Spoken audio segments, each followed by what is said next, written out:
एक बार की बात है। एक छोटे से गांव में एक जिज्ञासु युवक अपने गुरु के पास गया। उसका मन उलझनों में था, क्योंकि वह रोज सत्संग में जाता था, सेवा करता था, लेकिन उसे किसी प्रकार का बड़ा बदलाव महसूस नहीं होता था। एक दिन उसने साहस जुटाकर अपने गुरु से पूछा, महाराज, क्या रोज सत्संग जाना वास्तव में जरूरी है? गुरु जी ने मुस्कुराया। उनकी आंखों में एक गहरी समझ थी। उन्होंने युवक को अपनी ओर खींचा और अपने पास दो चीजें रखीं, एक गंदा काला कोयला और एक चमकता हुआ हीरा। काले कोयले की कालिख पूरी जगह को ढक रही थी, जबकि हीरा अपनी चमक से सबका ध्यान खींच रहा था। गुरुजी ने कहा, देखो, ये कोयला कितना काला है। अगर तुम इसे साबुन से धोगे तो इसकी कालिख नहीं जाएगी, लेकिन अगर तुम इसे जलती हुई आग के पास रख दो तो क्या होगा?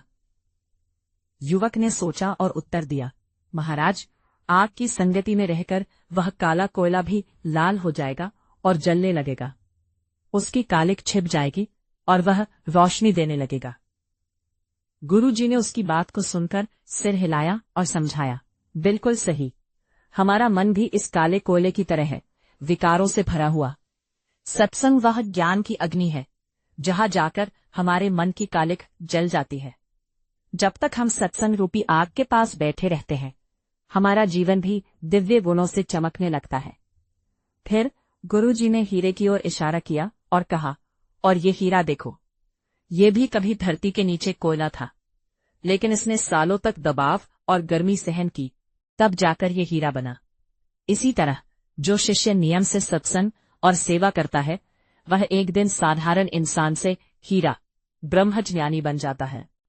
युवक ने गुरुजी की बातों को गहराई से समझा। उसे एहसास हुआ कि जैसे कोयले को चमकने के लिए आग की संगत चाहिए, वैसे ही आत्मा को निखरने के लिए सतगुरु और सत्संग की निरंतर आवश्यकता है।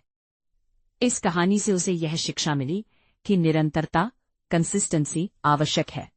जैसे एक दिन नहाने से शरीर हमेशा साफ नहीं रहता, वैसे ही मन को साफ रखने के लिए रोज सत्संग और सिमरन जरूरी है। वह समझ गया कि संगत का असर होता है। हम जैसे लोगों के साथ बैठते हैं, वैसे ही बन जाते हैं।